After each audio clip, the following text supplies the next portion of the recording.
राधे राधे सभी मित्रों को। मित्रों, बड़ी ही यहाँ सुंदर एक प्रतिमा है, प्रतिष्ठित मूर्ति है, और जो कि आप सभी देख रहे हैं मित्र, यहाँ एक बहुत ही प्राचीन मंदिर है जो कि 5000 वर्षों से अधिक पुराना मंदिर है। ऐसी यहाँ की मान्यता है कि इस देवी के स्थान पर जो कोई व्यक्ति आता है तो उस देवी के दर्शन करने मात्र से ही सारे पाप कट जाते हैं और जो भी मनोकामना लेके आते हैं उनकी मनोकामना सफल होती है। तो यहाँ मनोकामना जो सफल होती है, जैसे मान के चलो किसी मित्र ने विचार किया कि भाई हमारे पुत्र नहीं हो रहा है तो हमें इस देवी के दर्शन करने चाहिए, और इस देवी के दर्शन करने के उपरांत ऐसी मान्यता है कि यहाँ उसे पुत्र रत्न की प्राप्ति होती है, ऐश्वर्य, धन, संपदा, जो वैभव उसको चाहिए वो सब कुछ प्राप्त होता है। तो यहाँ देखो, अब इसलिए हम यहाँ लेके आए हैं आपको। वीडियो तो वहाँ मंदिर में भी बना सकते थे, मंदिर प्रांगण में बना सकते थे। सही बात तो ये है कि यहाँ पर देखो इस तरीके का पहले एक वन हुआ करता था, यहाँ पूठा हुआ करते थे, बहुत ऊंचे टापू हुआ करते थे। लेकिन धीरे धीरे ये टापू धीरे धीरे यहाँ डेवलपमेंट में बदल गए और यहाँ लोगों ने इस तरीके से डेवलप किया है कि यहाँ छोटी मोटी कॉलोनियाँ भी शुरू हो गई हैं फिलहाल में। पर यहाँ ये बहुत पुरानी एक देवी हैं जिन्हों की यहाँ 5000 वर्ष से ऊपर प्रतिष्ठित देवी हैं। तो आइए ये कौन सी देवी हैं हम आपको ये बताते हैं, और पहले उनके दर्शन कराते हैं, उसके बाद इनकी लीला का वर्णन होगा और उनकी लीला सुनिएगा। तो आइए चलो आपको दर्शन करा।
जैसे कि मित्रों अभी आपने दर्शन प्राप्त किए और यहाँ दर्शन बड़े ही सुलभ प्राप्त हो गए आज।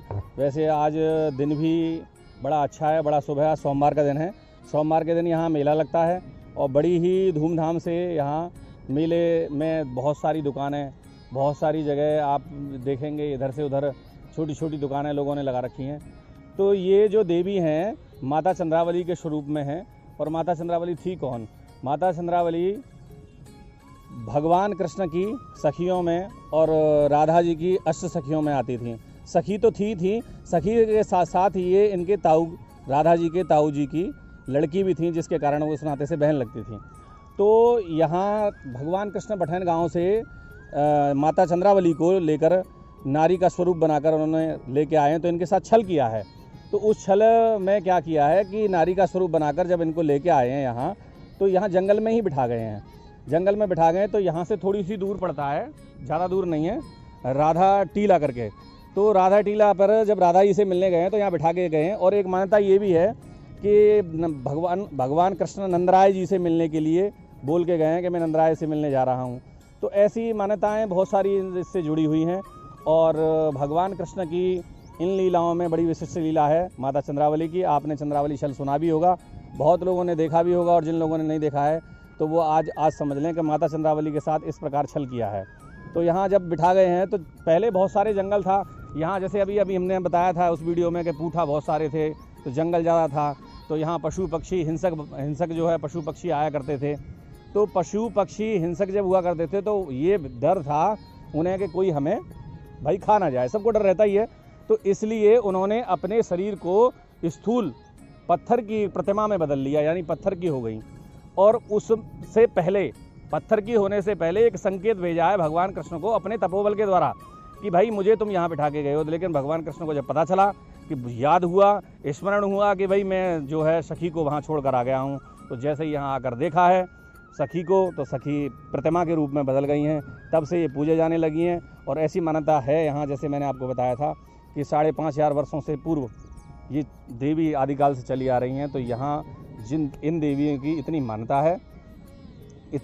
है इस देवी की कि जहाँ जो कोई आता है उसके सारे कार्य सिद्ध हो जाते हैं। तो इसी के साथ वीडियो को विराम करते हैं। जय श्री राधे, जय श्री श्याम। और सभी ब्रज में आवें तो सबसे पहले इस देवी के दर्शन करें, दर्शन करने के बाद उसका लाभ उठाएं।